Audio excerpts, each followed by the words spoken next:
আমার নাম আলমগীর হোসেন, বাসা করমদি।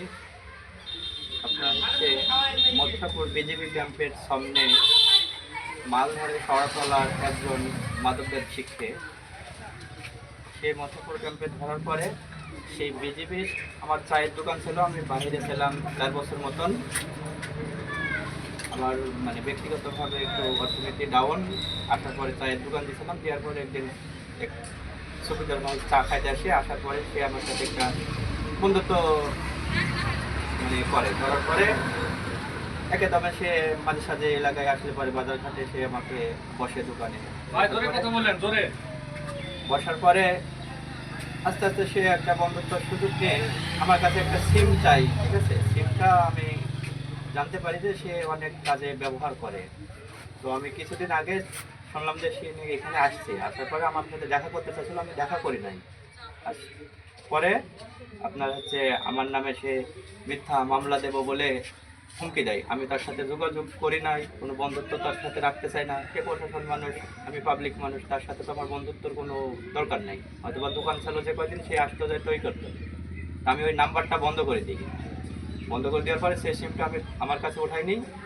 তারপরে আপনার হচ্ছে ও হচ্ছে আজ শুক্রবার রাত্রে না শনিবার 31 তারিখের আপনার হচ্ছে মাদক সহকারে লোক ধরছে মৎস্যপুর বিজেপি ক্যাম্পে। সেখান থেকে আমার ওই মালের মহাজন করছে আর সে আমাকে ঠেট দিয়েছিল আজ থেকে 15 দিন আগে যে তুই যদি আমার সাথে দেখা না করিস তাহলে পরে আমি তোকে মামলা দেব। আমি যদি মাদক ব্যবসায়িক হব তাহলে তো আমার তো অনেক থানাতে হোক বা কোর্টে হোক বা যে কোনো আরও তো ওদের উচ্চপদ কর্মকর্তা আছে বা আরও ডিপার্টমেন্ট আছে, একটা হলে পরে তো আমাদের মাদক কোনো মামলা থাকবে। আর সে আমাকে কেন মিথ্যা হয়রানো মামলা দিল? আমি তার উদ্যোগ কর্মকর্তা কাছে আমি তার বিচার চাই। আর আমার যে মামলাটা দিয়েছে, আমি নিরীহ গরিব মানুষ, ঠিক আছে, আমি বাইরে যাওয়ার জন্য তার সাথে আমি যোগাযোগ বন্ধ করে দিছি যে ও এসব কাজ আমি বা ওদের সাথে কোনো বন্ধুত্ব দরকার নাই। সে আমাকে বারে বারে লোক পাঠাই, একে দিয়ে বলে যে ওকে দেখা করতে হবে। তাই আমি ওর কথায় প্রস্তাব দিতে রাজি নাই, তাই সে আমাকে মিথ্যা করে মামলা দিয়েছে। আমি এই বিচার চাই। আর যারা মাদক মানে আসল লোক যারা ধরা পড়ছে তাদের বাসাতে আমি গেছিলাম, তাদের লোকের সাথে আমি কথা বলে আসছি। তারা বলছে যে তোমার টেনশন করার দরকার নেই, তোমার যা খরচ খরচা হবে এই কেসের আমি সেই খরচ খরচা ব্যবহার করব, তাই বলে আমাকে সান্ত্বনা দিয়েছে, ঠিক আছে। আমি সেই কথাটা ফোনে রেকর্ডও করে নিয়ে এসেছি। তাই আমার সম্পূর্ণ অভিযোগ আমার প্রতি মিথ্যে করে দিয়েছে। আমি এটার সত্য যেটা বিচার হয় আমি সেটা জনগণের কাছে বা আমার যে মিথ্যা করে মামলা দিয়েছে তার কর্মকর্তার কাছে আমি বিচার চাই।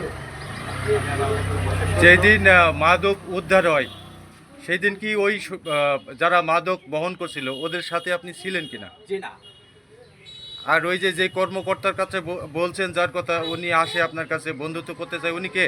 উনি হচ্ছে মৎস্যপুর ক্যাম্পের সুপিদার হাফেজুর রহমান, নায়ক সুপিদার হাফেজ। আপনার সাথে বন্ধুত্ব কেন করতে চাই? আমার সাথে বন্ধুত্ব করতে চাই, ও হচ্ছে ওই যে মাদক কিছু ধরতে পারে, ওরা তো রাত্রে বেশিরভাগ মাদকের কারবার চলে।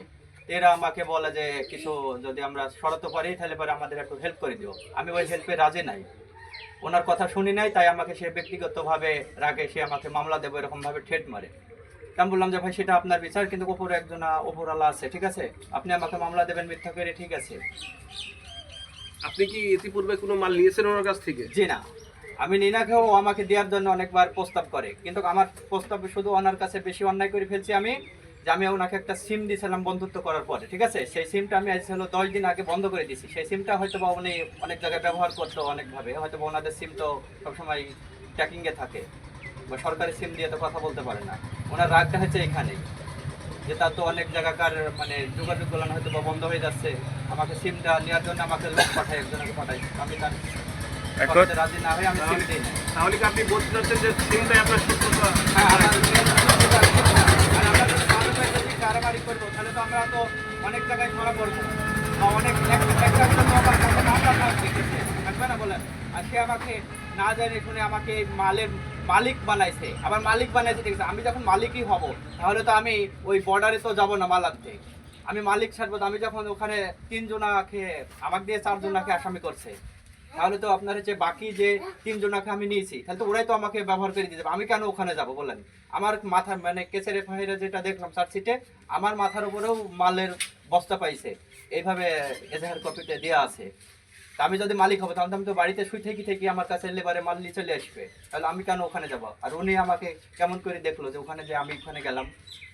এখন তাহলে সুবেদার হাফিজুর রহমানের বিরুদ্ধে আপনার অভিযোগ, ওনারা যে উদ্ধার অভিযানে যেসব উদ্ধারকৃত মাদক উদ্ধার করে আর কি, সেগুলো আপনাকে বিক্রি করে দিতে বলে, জি, সেগুলো আপনি বিক্রি করে দেন না বিধায় হ্যাঁ। ব্যক্তিগত আক্রোশে আপনার নামে মিথ্যা মামলা দিয়েছে, এই তো? হ্যাঁ হ্যাঁ। এখন আর সে আমার সাথে বন্ধুত্ব, সর্বোচ্চ কি পুলিশ হোক যাই হোক, মানুষের বন্ধুত্ব হচ্ছে সবাই জায়গায় সব জায়গায় থাকে।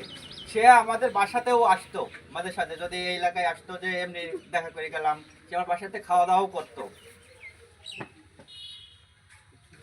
আপনার চাওয়াটা কি? আপনি কি আমার চাচ্ছেন এই চাওয়াটা বিষয়টা নিয়ে?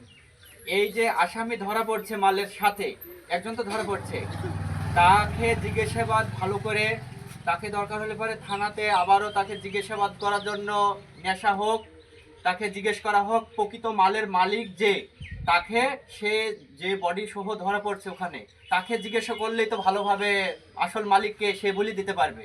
এখানে তো আমি যতই বলি যে আমি মালিক না, এটা তো হবো না। আসামি যদি বলে যে আমার কাছে আইসি বলবে যে এটা মালিক, আর সর্বোচ্চ বেশি প্রমাণ আমার ছবিটা দরকার হলে পরে আপনি আরও 2-3টা ছবি একসাথে প্রিন্ট করেন, না হলে পরে আলাদা আলাদা করে, ওই আসামি তো জেল হাজতে আছে, অবশ্যই আমি যখন লাইভ করতেছি অবশ্যই আমার প্রতি একটা প্রেশার দিতে পারে উনি, তাহলে পরে আমার ছবিটা তুলে ওই আসামিকে দেখাতে হবে যে এটাকে তোর মালিকটা কেডা, তাইলে তুই যদি কনফার্ম হতে পারে তাহলে পরে আমি দোষ বহন করতে রাজি আছি। আর যে মালিক মানে যে আসামি ধরে পড়ছে ওনার সাথে আমার আজীবনেও কোনোদিন দেখাও নাই, কথাও নাই, তার ফোন নাম্বারও নাই, সে আমার কাছে কোনোদিন ফোনটাও বলতে পারবেন যে আমি তার সাথে ফোন দিয়ে কথা বলছি 1 মিনিট। তারা পুরোই মানে একটা মিথ্যা পরিকল্পনাভাবে সাজিয়ে এই যে ব্যক্তিগত রাগটা শুধু ওনার সিমটা আমি বদ্ধ করে দিয়েছি। আর ওনার যে কথা বলান বলে ওনার কথা বলান, আমি বলেছি যে ভাই আমি বাইরে ছিলাম, আমি আবার কষ্ট করে বাইরে যাচ্ছি, ঠিক আছে, আপনার এই কাজ গলানের সাথে আমি জড়িত বা বন্ধুত্ব রাখতে পারবো না। মনে করেন যে আমার যদি কেস হয়ে যায় আমি তো আর বাইরে যেতে পারবো না, বিদেশে যেতে পারবো না। এখন ওনার কথা যে তুই বিদেশে যাস কিভাবে করে, আমিও দেখতেছি, তো হয়তো বা ওনারা ধরা পড়ছে ওইটার সাথে আমাকে জড়িত করছে। এই ব্যাপারে আপনি কার দৃষ্টি আকর্ষণ করছেন? আমি দৃষ্টি আকর্ষণ করছি ওনার যে ঊর্ধ্বতন কর্মকর্তা, তিনি ভালো করে যাচাই বাছাই করে জানুক যে এই মালটার মালিক প্রকৃতই কে। আর সর্বোচ্চ যে আমি গেছিলাম আমার বাড়ি থেকে পাশের গ্রাম সোনাতলা, আমি তাদের বাসাতে গেছিলাম, যাওয়ার পরে আমি কথাটা রেকর্ড করে নিয়েছি, মানে যারা ওরা ওই কাজে লিপ্ত ছিল, আর ওনারই মানে মিনারুলেরই মামার সাথে আমি কথা বলছি। সে বলছে যে ভাই আপনার টেনশন করার দরকার নাই, আপনার যত খরচ খরচা হবে খরচ খরচা বাদ দিয়ে আমি আরো এক্সট্রা করে আপনাকে টাকা দেবো, সমস্যা নেই। হাফিজুর কি ইতিপূর্বে এমন কোনো কাজ করেছে আপনার জানা আছে? হ্যাঁ, হাফিজুর শুনছিলাম আপনার হচ্ছে আজ থেকে ঠিক 2 মাস আগে কি মাদক নিয়ে ওনারা বেচা কিনা করতে যাই না, কেস দিয়েছিল না কি দিয়েছিল না, এটার জন্য ওনাকে একটা আইনতভাবে যে ওনাদের ডিপার্টমেন্ট থেকে যে একটা পানিশমেন্ট বলে বা শাস্তি দেয় সেভাবে একটা ক্লোজ করে দিয়েছিল, এটা শুনছিলাম আমি।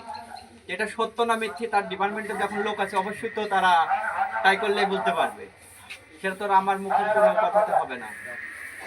এই হাফিজুর রহমান কি এর আগেও কি এরকম মাদক কেনা বেচা করে? জি, উনি মানে রাত্রে অন্ধকারে যদি কোনো কিছু ওরা পায়, ওনারা বিভিন্ন এরকম আমাদের মতন পাবলিকের সাথে সম্পর্ক করার পরেও বলে যে আমাদের এটা একটু বেঁচে দেয়, করে দেয়, ওগুলা যে শোনে সে শোনে, ঠিক আছে, যে শুনবে না ওই যে এরকমভাবে আমাকে মিথ্যা মামলা দিচ্ছে, যেমন উনি আমাকে মিথ্যা মামলার মধ্যে জড়াই দিচ্ছে। আর ওনার একমাত্র রাগটাই হচ্ছে আমি ওনার সিমটা বন্ধ করে দিয়েছি।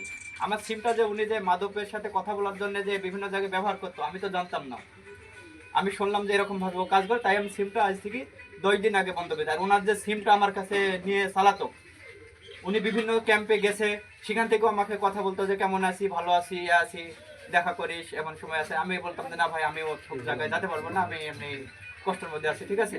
উনি যে সব জায়গায় গেছে সব জায়গায় ওনার যে সিমটা ছিল আমার কাছে দিয়েছিলাম, সেটার যদি সিরিয়ালও নেয় যে ফোন সিরিয়ালে যেরকম ভাবে পাওয়া যায় সব জায়গাকার পাওয়া যাবে।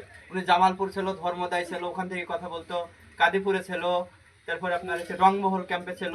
উনি যদি আমার বন্ধুই যদি না ভেবে যদি এত কিছু জানতাম, যদি মাদক হইতাম, তাহলে তো আর আমি জানতে পারতাম না ওনার বিষয়টা। বলেন, ওনার শুধু রাগটাই আমি সিমবদ্ধ করে দিছি, এটাই ওনার মানে পার্সোনাল রাগে আমাকে এটা করছে। তো সর্বোপরি এখন আপনি কি চাচ্ছেন? আমি চাইতেছি যে প্রকৃতই মালের মালিক আইনতভাবে যতটুকুন তাকে মানে শাস্তি দেওয়ার দরকার বা করার দরকার, সেইভাবে সেই আইনতভাবে তাকে খুঁজে তাকে মামলাটা তার হওয়া দরকার। কিন্তু আমাকে মিথ্যা মামলাতে জড়াইছে তার ব্যক্তিগত রাগে। আর আমাকে যে মিথ্যা মামলাতে হয়রানি করছে, আমার তো মনে করেন যে পারিবারিক চলাচলের অবস্থা খারাপ। মানে আমি করোনার মধ্যে বিদেশ থেকে এসে আবারও হয়তো বা কিছু জমানো চলতেছে, আমি বাইরে যাওয়ার জন্য মানে চলতেছে যোগাযোগ, ঠিক আছে। কিন্তু আমাকে যে এই যে মিথ্যা মামলাগুলো দিল, আমি মিথ্যা মামলা থেকে মুক্তি চাই। দৈনিক আজকের বাংলা .net